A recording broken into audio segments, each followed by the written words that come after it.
Voy a empezar mencionando algunos aspectos o recordando más bien algunos conceptos que ya se estuvieron dando hace varios años, más o menos hace aproximadamente 6-7 años. Surgieron los llamados modelos de investigación. Estos modelos de investigación se dan en los países desarrollados y en los que vieron que la innovación va a ser el pilar fundamental que va a impulsar muy fuertemente el desarrollo económico de estos países dentro de la llamada economía del conocimiento. El primer modelo se conoce como el modelo de la triple hélice, que surge más o menos a mediados de los años 90.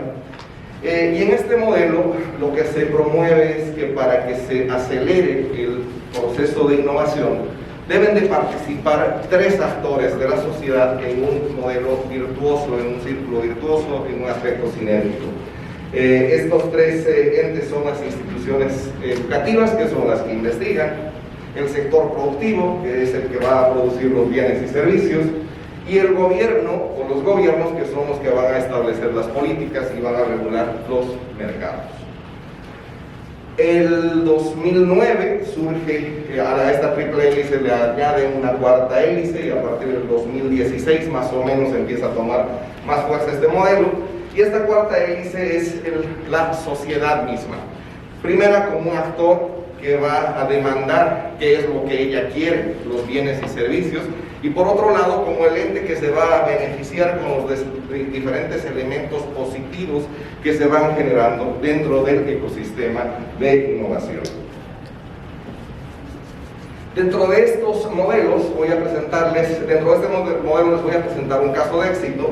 Tomé una empresa estadounidense que se llama Maroleva Innovations, y la tomo como ejemplo por una razón. Está dentro del sector agrícola, manufactura una serie de productos que se van a utilizar como insumos dentro del sector agrícola. Es una empresa que más o menos en unos 15 años logró un crecimiento impresionante al punto de llegar a cotizar ya en bolsa, está en Wall Street. Y aquí pongo un primer elemento, y justamente quise poner el mapa de su ubicación. Esta empresa está en California, y fíjense dónde está ubicada la empresa. Dice Davis, es el campo de Davis. Prácticamente la Universidad de Davis y a la empresa la separa una calle, está justo enfrente de la Universidad de Davis. ¿Qué característica tiene esta empresa? Que prácticamente una gran parte de sus socios o los que participan de una u otra manera con la empresa pertenecen a la Universidad de Davis. Es decir, ya sea transfiriendo o como parte de esta empresa. Obviamente con una CEO, que es Pat Marrone, muy hábil en el tema de desarrollo de negocios, que logró prácticamente un crecimiento exponencial de la misma. Y aquí participa el gobierno a través de las políticas, porque va a hacer el gobierno estadounidense que justamente promueve estas interacciones empresa-investigadores, cosas que lamentablemente no se dan fácilmente en México. Y no se dan en México por diferentes factores, y voy a ir detallando y voy a ir explicando lo complejo de este entorno a nivel del país. Primero voy a presentar algunos números como los que se presentan en esta tabla. Estos valores están publicados en el INEGI, y en esto lo que vamos a observar es lo siguiente: el gasto en investigación y desarrollo por parte de las empresas a nivel de porcentaje, miren, es ínfimo. Prácticamente las empresas en México no gastan o no invierten en investigación y desarrollo. La cantidad o el porcentaje de empresas que va a desarrollar actividades de investigación y desarrollo también es bajo, más o menos un promedio en este periodo de un 3.5% de empresas que hacen actividades de investigación y desarrollo. Y los investigadores y tecnólogos dedicados a actividades de investigación y desarrollo, más o menos entre el 2010 y el 2013, hay un promedio de un 37% de investigadores que se dedican a estas actividades. Pero a partir del 2014 ese porcentaje da un brinco, y prácticamente se sube más o menos a un promedio de un 52%. El análisis del por qué se da este vínculo lo vamos a dejar un poquito para más adelante, pero tiene que ver con las políticas que en su momento el gobierno de turno instauró, y que son los famosos PI, de los que participaban diferentes instituciones y que permiten dar ese salto. De manera contraria, la cantidad de técnicos y personal de apoyo va disminuyendo, porque ahora es el investigador el que va a tomar un papel protagónico en las actividades relacionadas con la parte de desarrollo tecnológico. ¿Qué vemos en este segundo cuadro? Ahora vamos a ir adentrándonos un poco más ya en el nivel del segmento, y aquí vamos a ver las empresas que usan biotecnología en sus procesos. Miren, nada, no llegan en promedio ni al 1%, y de las empresas que desarrollan biotecnología, prácticamente en promedio ni el 0,2% realizan actividades de investigación y desarrollo, y una situación similar se visualiza en empresas que desarrollan nanotecnologías o que hacen investigación en el campo de la nanotecnología. Hasta este punto podemos sacar dos conclusiones. Primera, es que la cantidad de empresas que existen en nuestro país dedicadas o que son más bien de base tecnológica es muy pequeña, es muy reducida. El grueso de la población de empresas están dedicadas a temas de servicio o son maquilas. Base tecnológica, muy pocas. Segundo, las empresas de base tecnológica que existen culturalmente están dadas a la adopción de tecnologías ya existentes.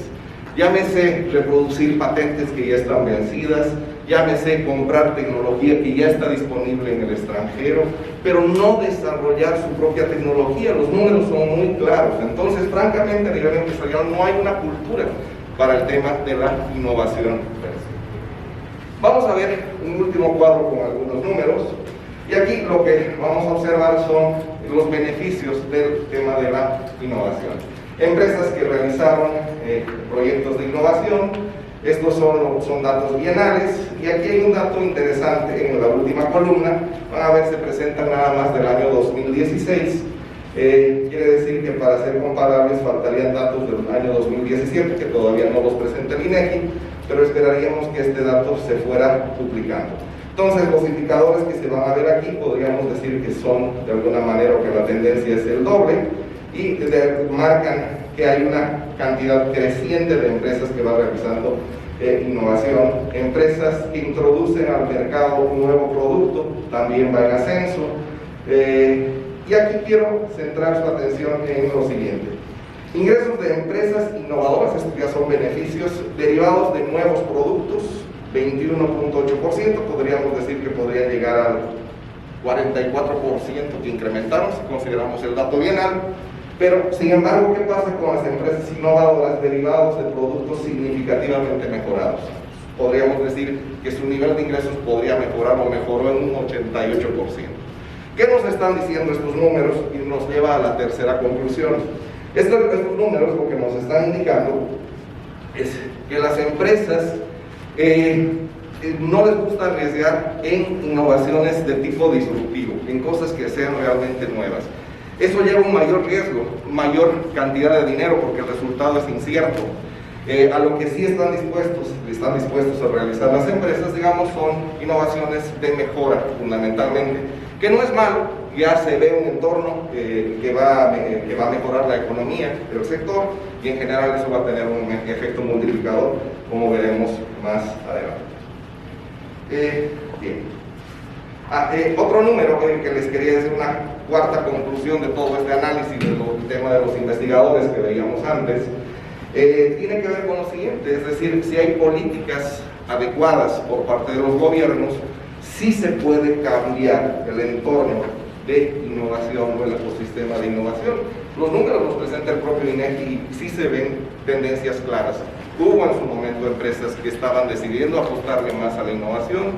Había una mayor cantidad de investigadores involucrados en temas de investigación y transferencia tecnológica, en fin, porque las políticas estaban direccionando hacia allá a los diferentes sectores.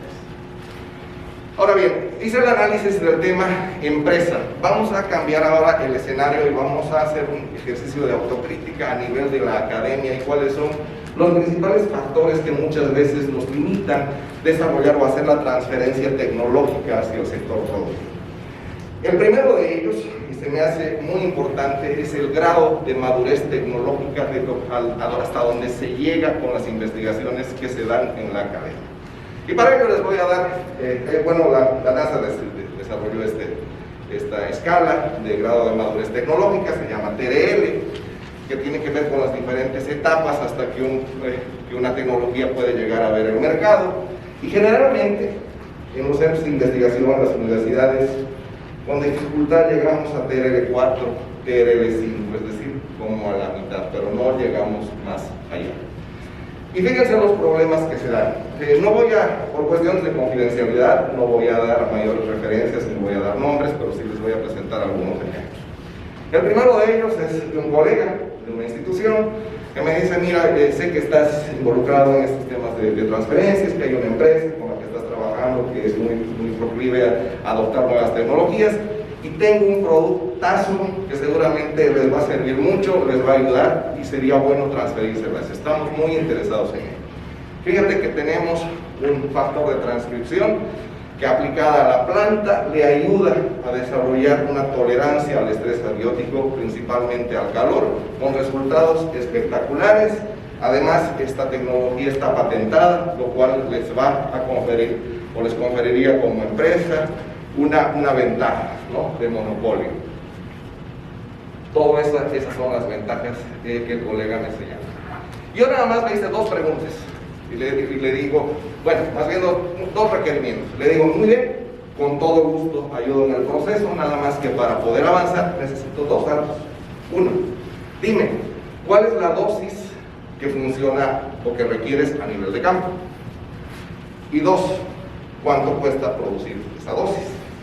Porque sin esos dos datos es imposible saber si el caldo va a salir más caro que las albóndigas. Es decir, puede que haya una necesidad en el mercado, pero yo no sé si el mercado esté dispuesto a pagarla.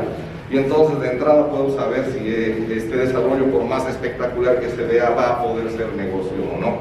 Entonces esos datos sí son muy importantes. Y la respuesta fue: no tengo nada de todo esto, me falta avanzarle un montón. Y entonces pues es muy difícil avanzar en el proceso de transferencia. Segundo aspecto, aquí cambia el escenario. Este es otro ejemplo, y esto tiene que ver no con el grado de madurez tecnológica, sino más bien tiene que ver con aspectos de conocimiento o de desconocimiento del mercado per se. Se acerca otra empresa, dicen: miren, tenemos una cepa, un hongo que ayuda a controlar una de las principales plagas a nivel agrícola, que son los nemátodos entomopatógenos. De hecho, hoy por hoy se puede decir que es la principal plaga que afecta a los cultivos, y a nivel mundial hay una guerra contra estos microorganismos, y la percepción que se tiene es que la guerra francamente se está perdiendo. Es una plaga que ocasiona pérdidas millonarias. Entonces, mira, tengo la super cepa, realmente es muy efectiva a nivel de campo, tengo el proceso de producción, tengo dos patentes inclusive a nivel nacional e internacional, una referida al uso de la cepa, otra referida al proceso para la obtención.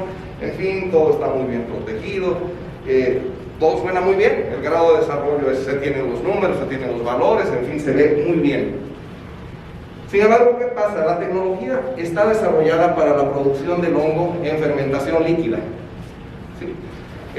Porque además, pues como buenos investigadores somos muy tendientes a lo que dicen las tendencias, lo que dice la literatura, que siempre deberá de procurarse una fermentación líquida, es mucho más ventajosa, fácil de controlar, en fin, hay N ventajas. Sin embargo, ¿qué es lo que ocurre a nivel de mercado?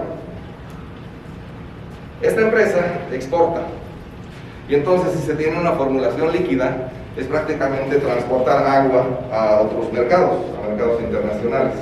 Entonces el transporte, para empezar, ya es caro. Segundo, la vida de anaquel de las esporas producidas en fermentación líquida generalmente son mucho más bajas que las vidas de anaquel de esporas producidas en fermentación sólida. Tercero, la percepción del consumidor final por este tipo de productos. Ya el agricultor, ante la cantidad de oferta que existe en el mercado, generalmente tienen la percepción de que las formulaciones líquidas son formulaciones mucho más sencillas, más simples, y entonces que hay poca tecnología involucrada en el tema. Eso es percepción, no les estoy diciendo que eso sea cierto. La percepción del usuario final en el tema de biocontrol es: a veces funciona, a veces no, los resultados son inciertos, hay mucha variabilidad. Y la intención de transferencia, y aquí hay una intención de transferencia no exclusiva por parte del centro de investigación, porque quieren que se les pague muy bien por esto. Sin embargo, todos estos elementos hacen que no sea tan atractivo. O sea, la tecnología está muy completa, está muy madura, en fin, pero esto a la hora de negociación va a limitar mucho y sí detiene. Un tercer elemento desde el punto de vista académico y también como autocrítica. Yo creo que muchas veces nos falta practicidad, y aquí les presento un ejemplo. Fue el 2017 que sale una convocatoria de Zagarpa, y en la que participamos varios investigadores de diferentes centros de investigación y universidades, en las que Zagarpa solicita obtención de biodiesel, o evaluar si era factible o no la obtención de biodiesel a partir de aceite de pescado. ¿Y qué es lo que observamos del panorama? Paralela a la parte técnica de obtención del biodiesel a partir del aceite de pescado, hicimos otros ensayos a nivel de tipo económico, o sea, análisis de tipo económico, y los datos son muy interesantes los que resultan. Por ejemplo, en este cuadro lo que observamos es que prácticamente la actividad pesquera está topada, o sea, ya no hay posibilidad de seguir avanzando. Desde más o menos 1965 se alcanzó el nivel de pesca máximo, ya no hay posibilidad de seguir creciendo. La producción de aceite de pescado también desde este año está topado, ya no hay crecimiento, pero fíjense en los precios. A través de los años, el aceite de pescado está subiendo y subiendo y subiendo de precio, mientras que el aceite de soya está bajando. ¿A qué se debe este fenómeno? Pues resulta que el tema de los omega 3 en el sector salud ha tenido un impacto muy fuerte, y entonces el aceite de pescado es cada vez más demandado, y estamos partiendo, para empezar, de una materia prima mucho más cara que el producto final que buscamos conseguir, que es el diésel. Actualmente más o menos el precio del aceite de pescado anda en los 40, 50 pesos, mientras que el diésel anda en los 20 pesos. Muy difícil de poder entrar a ese mercado. Pero no quedamos ahí, porque era un proyecto muy completo. Había que hacer un análisis de la eficiencia energética, un análisis de la huella de carbono, y además en estos casos también el escenario era desfavorable, es decir, el balance energético es desfavorable, sale caro hacer diésel más, o sea, gastamos más energía de lo que ese diésel va a generar como energía. Y el tercer punto es la huella de carbono. Sale una huella de carbono positiva, es decir, tiene un impacto desfavorable. Estamos gastando, o sea, la cantidad de CO2 que se produce va a ser mayor todavía que el beneficio que se tiene. Y aquí viene la parte práctica, porque dentro del mismo grupo empiezan a surgir las voces. Entonces, ya viene otro cuarto elemento. Hay un incumplimiento de la norma para biodiesel, porque el biodiesel generado a partir del aceite de pescado tiene una serie de ésteres de ácidos grasos insaturados que no son aceptados dentro del llamado biodiesel. Y entonces, dentro del mismo grupo de investigación en el que estamos participando, hay mucha gente que empieza a comentar que, pues, ¿por qué no vamos resolviendo estos temas? Es decir, ¿por qué no generamos un proceso que pueda mejorar la eficiencia energética? Podemos usar energía solar, podemos ver cómo resolvemos el tema de la huella de carbono, cómo quitamos los ácidos grasos insaturados, en fin. Sí, o sea, suena interesante, pero desde el punto de vista práctico, ¿cuándo creen que eso va a ser negocio? Así como va con el precio del aceite de pescado, nunca. Porque además la tendencia es de que esto no va a parar. O sea, es una cuestión de oferta y demanda. Ya la oferta está a su máximo y la demanda es cada vez más creciente. Eso crea que el precio cada vez tienda a subir. Y entonces la conclusión y la recomendación que hicimos a Zagarpa, biodiesel, la parte del aceite de pescado no es negocio. Es mucho más negocio obtener ácidos omega 3, inclusive destilarlos libres de mercurio, y pues sería un crimen tratar de tener biodiesel de 20 pesos en lugar de generar un concentrado de aceite ésteres de omega 3, que más o menos en el mercado van entre los 3.000 a 6.000 pesos. O sea, no hay por dónde buscar. Y entonces ahí fue, ya no le busques más. ¿Sí? Análisis rápido del tercer elemento, gobierno. Pues, y sin entrar no quiero entrar en temas de polémica política, ni mucho menos, pero pues, las directrices que estamos viendo son muy inciertas. El tema de la ciencia y tecnología claramente no es prioridad para el actual gobierno, menos la biotecnología. Es más, nos borraron de SNI, ni siquiera aparecemos. El tema de industria menos, o sea, el tema de empresas está satanizado, son los que promueven la parte de corrupción y la mafia del poder, en fin. Y el tema de la triple hélice también queda bailando. Hicieron un intento de sustitución del PI con los llamados PENTA, con un presupuesto muy reducido, con una impresión en el sector empresarial muy poco receptiva. En fin, es un programa que seguramente va al fracaso. Pues y aquí lo que se marca en ese sentido es un panorama ciertamente incierto. Pero yo no vengo a hablarles de lo mal que puede estar el asunto, o lo incierto que puede estar el panorama, sino más bien yo quiero traer acá algunos ejemplos de que con esfuerzo y compromiso de las partes involucradas sí se pueden hacer cosas interesantes y sí se pueden obtener múltiples beneficios, que son los que les voy a presentar a través de ejemplos prácticos.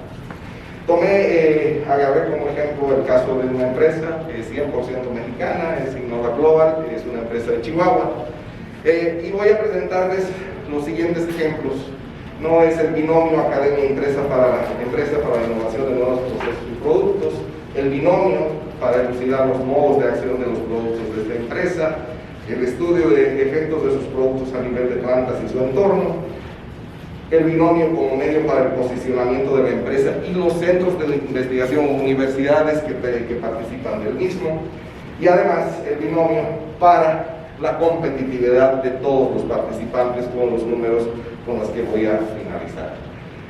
Rápidamente hago un poco de historia de esta empresa. Surge en 1960, es una empresa vieja, no es una empresa nueva, surge como una empresa 100% familiar, con capital mexicano, va evolucionando a partir de los años, y aquí marco dos puntos que considero como hitos para la empresa. En 2014 hay un cambio de dirección, y aunque ya la empresa tenía una vocación ciertamente innovadora, con el cambio de dirección se decide dar una vinculación mucho más amplia con los centros de investigación y universidades.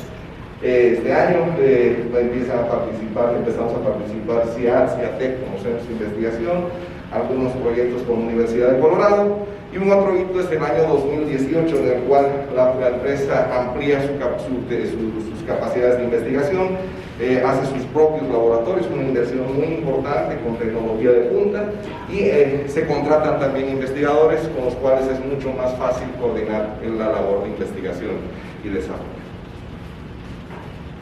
Y bueno, vamos viendo algunos de los trabajos que se han ido desarrollando con esta empresa, y el primero de ellos es el binomio para la innovación de nuevos procesos y productos, y aquí les voy a hablar un poco de lo que es el tema de este congreso, que son los organismos extremófilos, aunque no llegamos a tanto.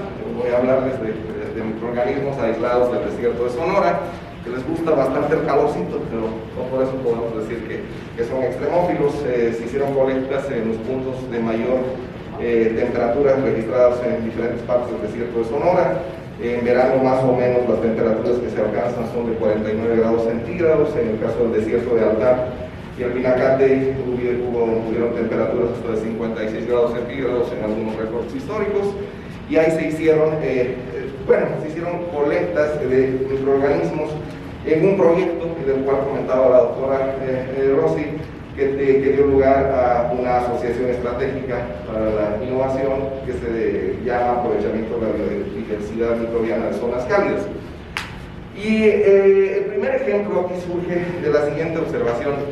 En el desierto, pese a las condiciones adversas de calor y baja humedad, es increíble cómo con la primera lluvia que se da en los primeros meses de la primavera, la velocidad con que las plantas van cambiando de etapa fenológica. En cuestión de poquísimos días se ve como el desierto se vuelve verde y en pocos días ya está en etapa de floración muchas de las plantas. Es decir, tiene una velocidad increíble. Y entonces de aquí surge la primera pregunta, es decir, además que las plantas seguramente han desarrollado mecanismos evolutivos para adaptarse a esas condiciones extremas, pues también no es posible que dentro del microbioma asociado a las raíces también existan ese tipo de adaptaciones en esos microorganismos en la microbiota rizosférica. Y pues la respuesta fue sí. Aislamos una bacteria que se conoce como, la identificamos como Bacillus mojarensis, y lo que observamos es que es capaz de promover el enraizamiento de las plantas. Inclusive se hicieron pruebas a nivel in vitro, a nivel invernadero, hay una muy buena respuesta, y actualmente se está en la fase de identificar el ingrediente activo. Les voy a presentar algunos datos rápidamente. Se cultivó la bacteria en 2 medios de cultivo diferentes, se probaron diferentes diluciones, y el nivel o el poder de enraizamiento de los metabolitos producidos por esta bacteria se comparan o se contrastan con la de una usina, que es el ácido indolacético, que es la que naturalmente induce la formación de raíces sobre todo laterales. Y los resultados son esos. Estos son los resultados obtenidos con la usina. Más o menos alcanza el referido al control, el nivel de incremento en raíces es del 160 al 180%. Ya dosis muy diluidas, obviamente el efecto baja. Y un efecto similar se encuentra con el caldo de fermentación de este microorganismo, y a una dosis muy diluida también se observa un decremento en el efecto de enraizamiento. Cuando hablamos o comparamos el otro medio, fíjense si las cosas cambian un poco, porque a soluciones muy concentradas, más bien no se observa ningún efecto, es más, se observa un efecto contrario. Hay un menor grado de enraizamiento, ya se observa un efecto de toxicidad, pero esto no nos alarma porque generalmente las auxinas tienen ese doble efecto, por eso se utilizan también para el control de malezas, es decir, a una dosis muy alta causan una inhibición, un colapso del sistema. Entonces quiere decir que en el medio y SP2 hay una concentración mayor del metabolito o los metabolitos que producen el enraizamiento. Como resumen de este efecto, no sé si se alcanzan a ver bien las fotografías, pero este es el nivel del control, por ejemplo, el nivel de enraizamiento del control, y miren el crecimiento de las raíces con ese metabolito, es 150-180% mayor, ¿no? Y este es un resumen de los resultados a los que les estuve platicando. Ya hemos avanzado también en el proceso de identificación. Aquí les muestro un cromatograma de ambos medios. En algunos casos sí se empieza a observar algunos metabolitos que pudieran estar presentes ahí en el secretoma, y actualmente estamos en el proceso de identificación de los metabolitos activos. Además de esta cepa encontramos otra identificada como Bacillus monoensis, y en este caso no produce enraizamiento, pero es altamente efectiva, produce metabolitos para el control de nematodos fitopatógenos, que es de la plaga que les empecé hablando en un momento. Aquí fuimos todavía más allá, hicimos una búsqueda biodirigida. Esto está obviamente muy condensado, digamos, para fines de la presentación. Aquí les presento una cromatografía en capa fina, de donde fueron recuperadas diferentes fracciones, y claramente se puede ver cuál es la fracción activa en un medio A3 y A4, es decir, este sector es donde se ve la máxima actividad. Es decir, aquí es donde se están produciendo, o están más bien los metabolitos nematicidas, y en el otro medio, en el sector 2, ¿no? Más o menos tiene un 84%. Ya tenemos la fracción activa. De esas fracciones activas ya se hicieron análisis de HPLC masas. Este es el análisis de HPLC masas que se presentan.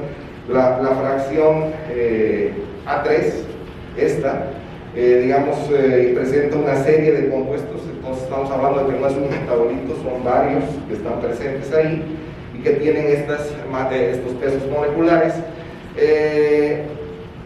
Por referencias de la bibliografía sabemos que muy probablemente estos se traten de las turinas, las fenicinas y las sulfaquinas, que tienen propiedades nematicidas y han sido reportadas.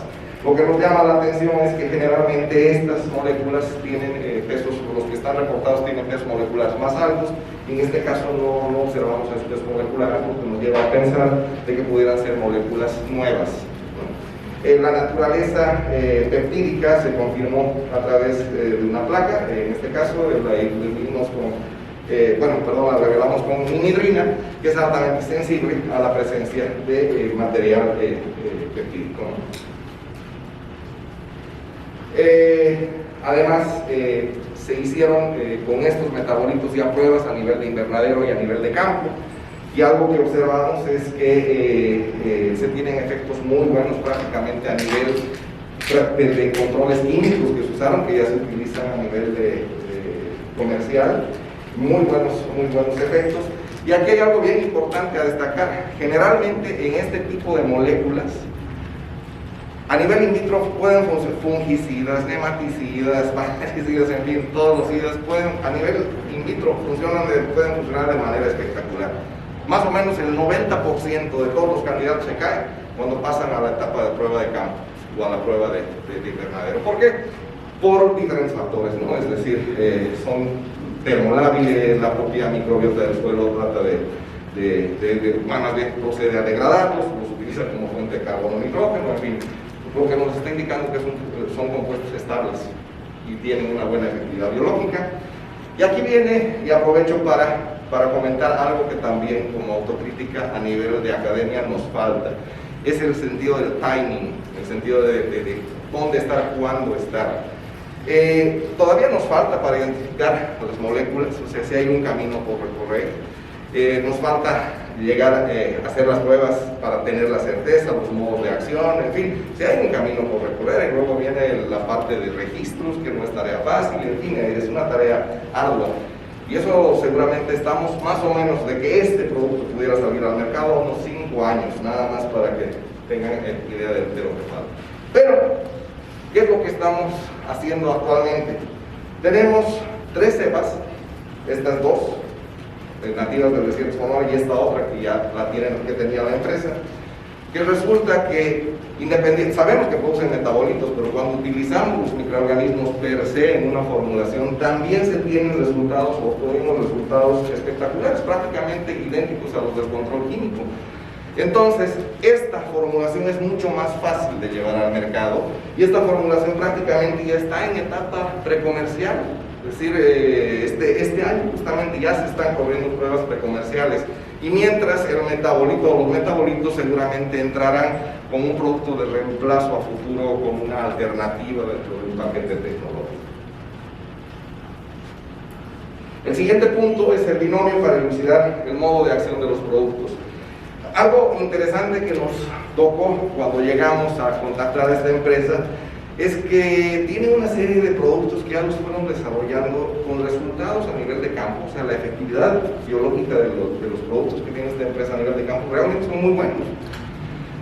Lo que sí les falta para tener un mayor crecimiento, es dominar más el tema de cómo lo hacen, qué es lo que están haciendo, el conocimiento de los modos de acción para ingresar a nuevos mercados.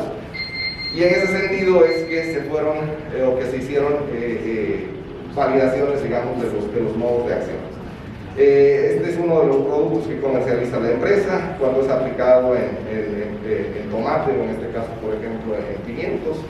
Lo que se ve es que hay un mayor desarrollo aéreo, hay un mayor, el peso seco de la parte aérea es mayor, el calibre de los tallos también es mayor. Esto es a nivel de productividad muy importante, porque a mayor calibre la planta tiene mayor capacidad de soportar un mayor número de frutos.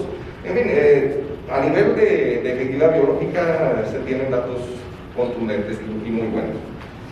Entonces hicimos ya un análisis a nivel de vías metabólicas y de regulación génica, y lo que encontramos también es que si el producto actúa como un bioestimulante, activando ciertas vías metabólicas a nivel de la planta, con diferentes genes, como podemos ver a diferentes tiempos, a nivel de raíz y a nivel de hoja.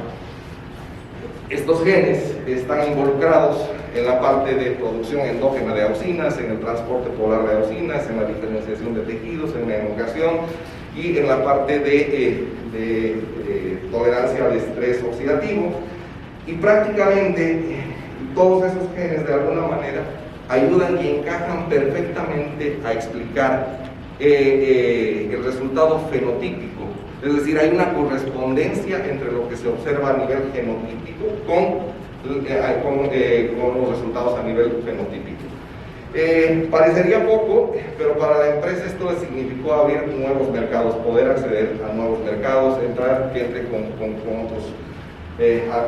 con nuevas empresas, inclusive a nivel de asociaciones. Otro ejemplo tiene que ver acá con otro producto que se nos hizo muy interesante, y es que tienen un complejo de compuestos fenólicos que potencian la producción de exudados en las raíces de las plantas.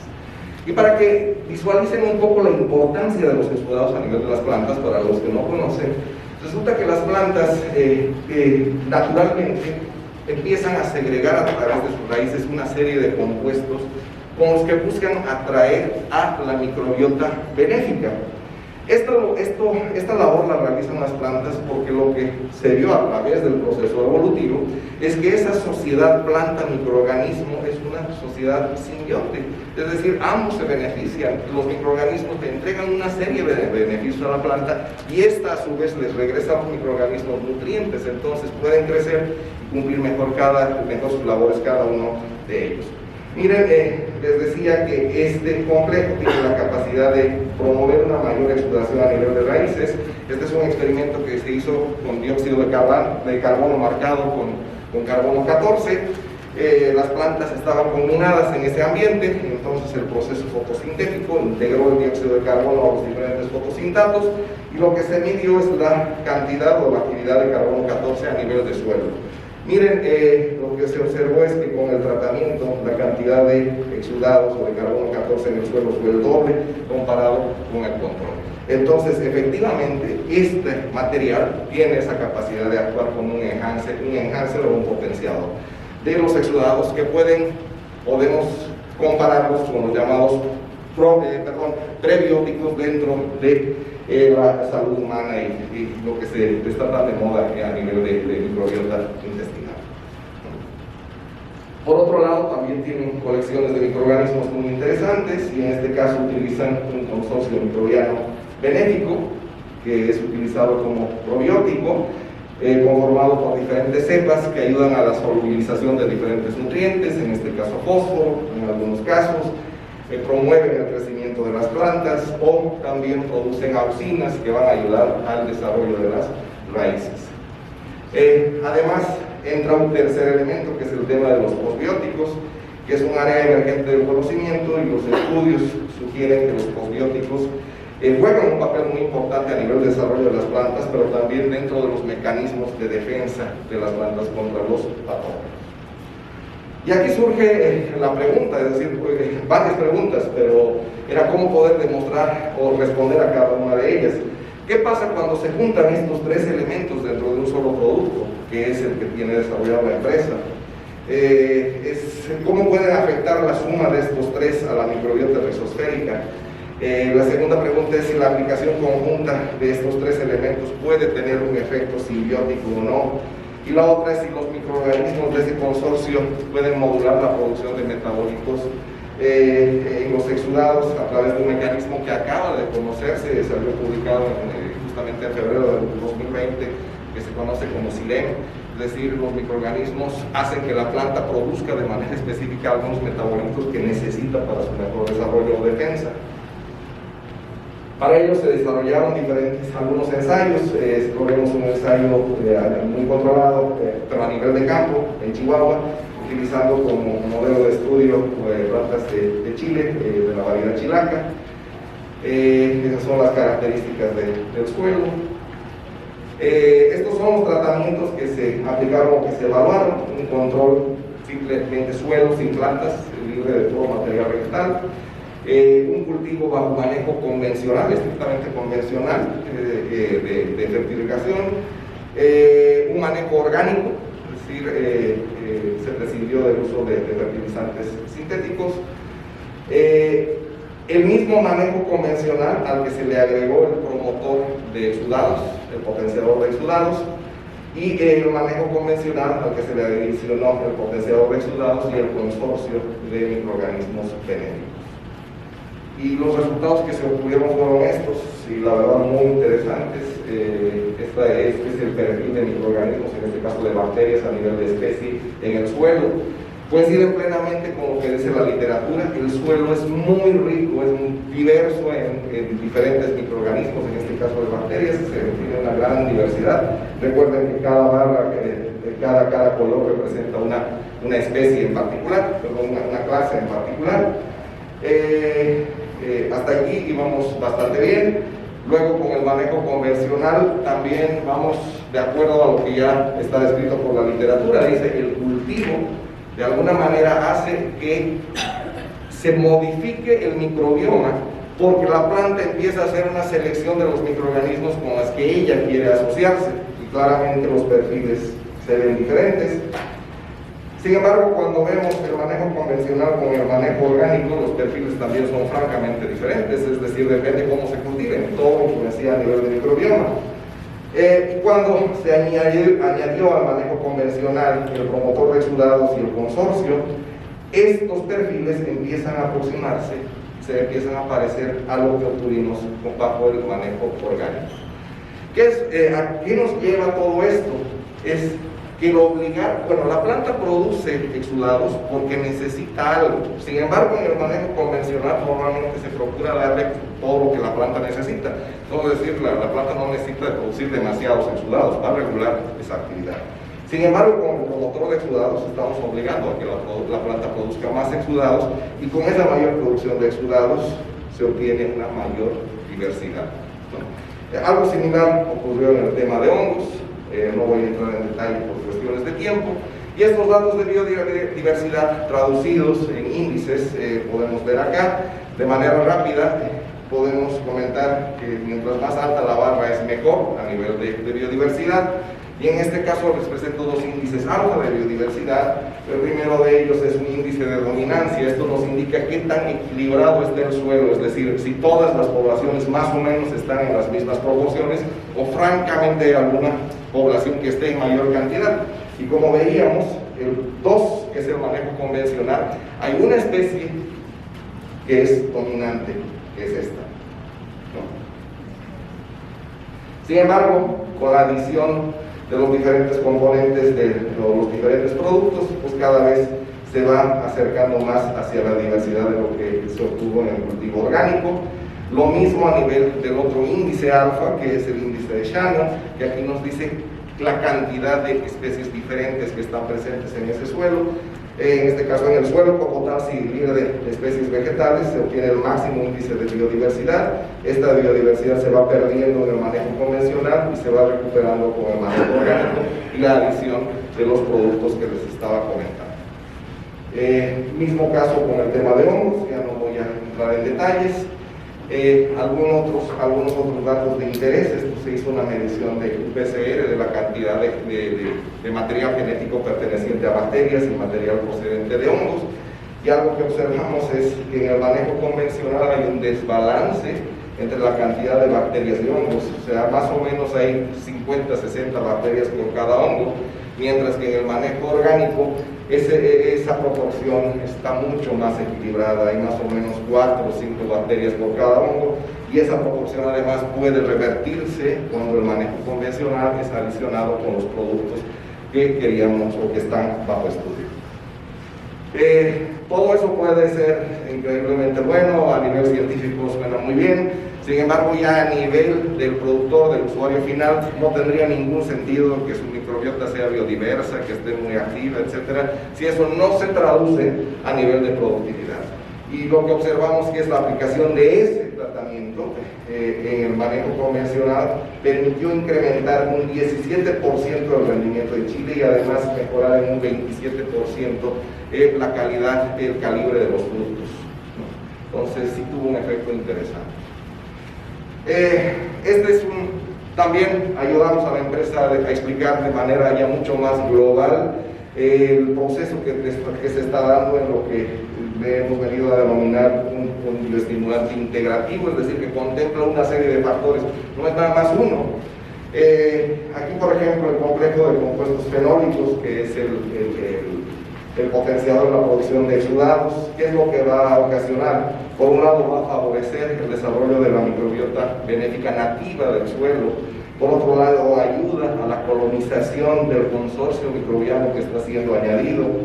La microbiota nativa del suelo, a su vez, sobre todo micorrizas, hay una mayor micorización de las raíces, mayor biodiversidad, mayor micorización. Esto ayuda a la estructura del suelo y al final una mejor estructura del suelo contribuye a un mejor desarrollo de microorganismos. Es decir, al final todo se convierte en un círculo virtuoso que va sumando, y todo esto va a hacer que la planta genere más raíces, absorba mejor los nutrientes y tenga un mejor desarrollo, que es lo que finalmente se documentó. Pero además, si bien tiene que ver con aspectos nutricionales, aquí venía la pregunta de si todos estos factores también no ayudan a temas de sanidad vegetal, es decir, podrían ayudar al tema del estrés biótico, y lo interesante es que la respuesta es sí, y de muy buena manera. Aquí les presento un ejemplo que se tiene con cebolla, sobre todo en la zona del Bajío.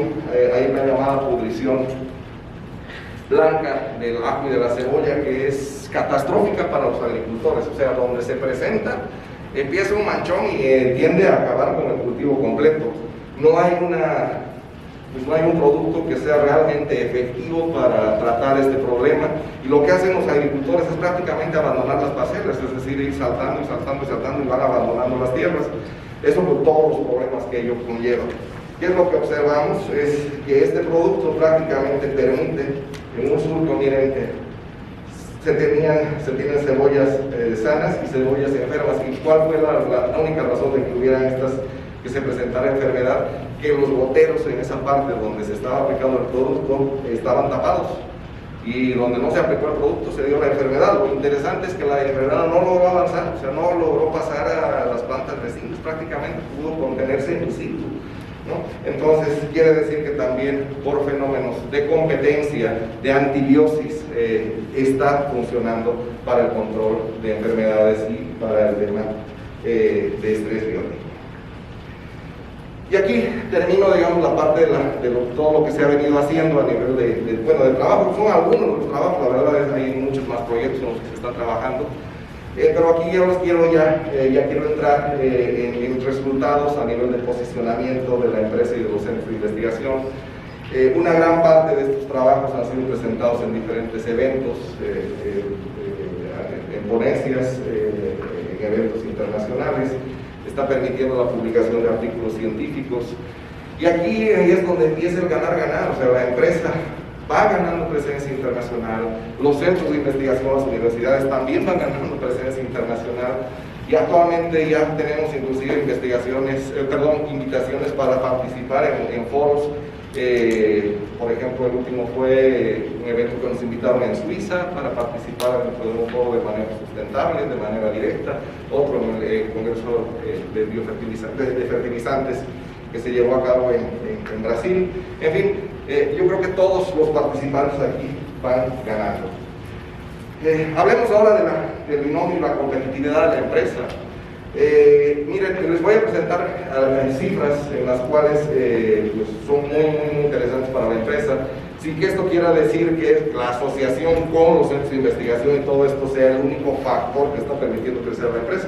Es decir, hay muchos más factores involucrados, es una golondrina más en la primavera, pero creo que el tema de la asociación de la empresa con la academia ha ayudado mucho al crecimiento de esta empresa. Miren, durante los últimos 6 años la empresa viene creciendo a un ritmo de más o menos del 20 al 30%, cuando la mayor parte de las empresas en México y en el mundo, si logran crecer a un 2%, 3%, es una super ganancia. Incluido el 2020, este año, aún con todos los problemas que se tienen en la empresa, sigue creciendo. En menos de 3 años pasó de ser una empresa mediana a una gran empresa. Subió el número de empleados más o menos de 160 cuando la conocía, y actualmente son más de 550, casi 600 empleados. Además del crecimiento en México, ha expandido sus actividades a más de 25 países alrededor del mundo, y el año pasado fue acreedora al Premio Nacional de la Exportación. a la exportación. Esto hablando de la empresa, pero ahora hablemos también de los beneficios para la academia. En lo que toca, principalmente las principales vinculaciones han sido CIAT, CIATEC y algunos otros centros y universidades, para el caso de la Católica de Chile. Hemos recibido importante cantidad de recursos para el fortalecimiento tecnológico y el gasto operativo.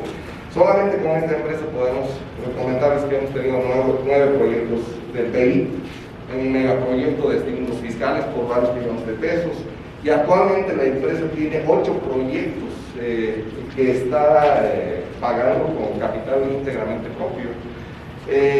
Además de la parte del dinero, pues ha permitido la realización de tesis, les presento algunos ejemplos, estudiantes que se han visto beneficiados, pero también hay beneficios directos para los estudiantes, es decir, hemos participado directamente con ellos, involucrándolos en algunos de los proyectos.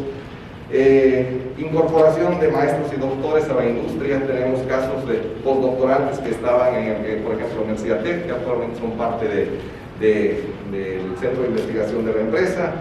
Mejora curricular de los participantes del binomio, y pues aquí sí, a título personal, es la satisfacción de ver plasmados los proyectos en resultados de utilidad social y productiva, ¿no? Realmente es algo muy interesante a nivel de ver realizado algo que uno va desarrollando en el día a día. Como les comentaba, el binomio y los beneficios. Ahora hablamos de academia, hablamos de empresa, pero también veamos los números ya para la sociedad como tal. Les decía, de 165 empleados en el 2014, actualmente tiene más de 500 empleados, y la mayor parte de estos empleos son para personas con estudios universitarios y de posgrado, es decir, son empleos para personal de buen nivel de preparación. Otro dato interesante es la paga que está realizando la empresa. Esto, a fin de ser competitiva, tiene que realizar este análisis, y lo que ellos encuentran que el promedio de sueldos que ofrece la empresa se encuentra en el tercer cuartil. Es decir, no es la empresa que mejor paga, pero está un poquito abajo de ella y está por encima de la media, entonces sí paga buenos sueldos. Un tercer efecto, y esto saco del sector minero: por cada empleo que se genera en empresas de base, en el sector minero, se generan aproximadamente 6.25 empleos indirectos. En el caso de empresas de base tecnológica, se estima que este número todavía es mayor. Por cada empleo directo en una empresa de base tecnológica, se estima que se crean entre 7 a 10 empleos indirectos. Y eso tiene que ver, ya hay gente que tiene fuentes de trabajo, tiene capacidad de comprar una casa, eso genera que las constructoras empiecen también a contratar, la flotilla automotriz de la empresa creció enormemente, las agencias crecen, los servicios crecen, las aseguradoras también tienen más ingresos, en fin, tiene un efecto multiplicador. De ahí vienen todos los elementos o los empleos indirectos. ¿Qué otros elementos a favor de la sociedad? Esta empresa se ha transformado ya en una empresa tractora. Lo que está buscando ahora es jalar a nuevas empresas. En el caso de startups, tenemos una empresa, un ejemplo claro, como se está trabajando con una empresa en Guadalajara que apenas se está formando. La idea es que esta empresa sirva de proveedora de algunos insumos o materias primas que se consideran estratégicas para la empresa. Los agricultores finales se benefician con productos seguros para su salud y que además incrementan los rendimientos y la sanidad de sus cultivos, favoreciendo con ello su economía. Además, se están realizando muchos proyectos en torno a la economía circular para tener o hacer hincapié en los 3 ejes principales de la economía circular, que son el reducir, reciclar y reusar. Hoy más que nunca la empresa está convencida de que el binomio academia-empresa es un modelo de éxito. Tan es así que prácticamente hoy en día se tienen 7 proyectos de operación en 3 países. Hay proyectos que están por iniciar el siguiente año en Brasil y en Chile, y además también posiblemente el próximo año se den inicio a otros 7 proyectos de investigación en diferentes países y en México. Y finalmente vamos a hablar del último eslabón de la hélice, del último componente de la hélice, que es el sector gobierno. El sector gobierno obviamente participó en un inicio, dio un apoyo, les decía, hay 9 proyectos PI, hay un estímulo de la Secretaría de Economía con la parte fiscal, en fin, sí apoyó en su momento, pero aquí les presento unos datos. Simplemente con el incremento de ventas que ha tenido la empresa en los 5 últimos años, con seguridad el gobierno en puros impuestos ya recuperó al menos 10 veces la cantidad de dinero que dio como apoyo. Es decir, realmente no es un gasto para el gobierno, es una inversión, y ese dinero puede utilizarlo perfectamente para generar o para tener un efecto multiplicador. Y obviamente pues, impacta en el crecimiento económico, que es lo que buscan todos los gobiernos, porque esto es lo que va a beneficiar a sus ciudadanos. Y de todo esto, pues lo más interesante es que fue hecho en México, se viene haciendo en México, y decirles que pues, si uno pone su empeño, sí es posible hacer cosas interesantes en el país. Por mi parte, quiero agradecer a cada uno de ustedes por su amable atención. Voy a evitar dar nombres de todos los colegas que participan para no olvidar alguno.